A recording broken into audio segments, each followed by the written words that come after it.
Hello, today I'm out at the Gallitzin Tunnel. Built by the Pennsylvania Railroad, these twin 3,160 foot long tunnels are located 2,167 feet above sea level in Pennsylvania's Allegheny Mountains.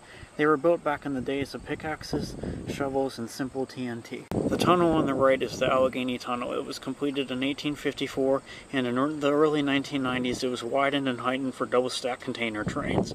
The tunnel on the left is the Gallitzin Tunnel. It was completed in 1904 and taken out of service in 1995, and recently it was sealed off to keep trespassers out.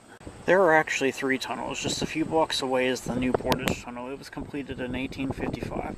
Not quite as long as the Gallitzin or Allegheny tunnels. It's mainly used for eastbound traffic. The new Portage Tunnel was also updated for double-stack container trains. Well, thanks for watching. Please subscribe, and I hope you found this informal and enjoyed it.